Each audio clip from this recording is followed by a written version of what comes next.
একটা মা, যে মারা বলে যে একটা সন্তান সর্বোচ্চ ব্যথা সহ্য করতে পারে 35 ইউনিট, তার চেয়ে বেশি হলে সে হয়তো বেহুশ হয়ে যায়, না হলে মারা যায়।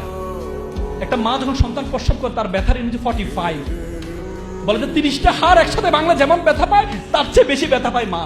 কি দুর্ভাগ্য হলো সন্তান, এই সন্তান বড় হলে আপনাকে বৃদ্ধাশ্রমে রেখে আসে, আপনাকে বৃদ্ধাশ্রমে রেখে আসে। কেন রেখে আসে জানেন? কেন? আমি ওই দিন একটা বৃদ্ধাশ্রমে গিয়েছিলাম, বৃদ্ধাশ্রমে দেয়ালে লেখেছে, একটা মা লিখেছে, একটা মা লাল কলম দিয়ে লিখেছে যে বাবা এবার ঈদে তোর বাড়িতে আমাকে একটু নিবি।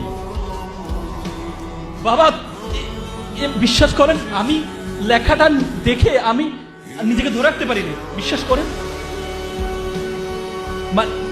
একটা মা, যে মারা বলে যে একটা সন্তান সর্বোচ্চ ব্যথা সহ্য করতে পারে 35 ইউনিট, তার চেয়ে বেশি হলে সে হয়তো বেহুশ হয়ে যায়, না হলে মারা যায়। একটা মা যখন সন্তান প্রসব করে তার ব্যথার ইউনিট 45, বলে যে 30টা হাড় একসাথে বাংলা যেমন ব্যথা পায় তার চেয়ে বেশি ব্যথা পায় মা। সে মাকে আমরা বৃদ্ধাশ্রমে রেখে আসছি। যে মা, পৃথিবীতে মানুষের মতো অসহায় কোনো প্রাণী নেই। আপনি একটা গরুর বাচ্চা যখন প্রসব করে, গরুর বাছুর দেখবেন জন্মগ্রহণ করার সাথে সাথে দৌড় মারে, কারণ সে তার মায়ের উপর নির্ভর করতে হয় না। আর একটা সন্তান 2টা বছর তার মায়ের উপর নির্ভর করতে হয়, 2টা বছর।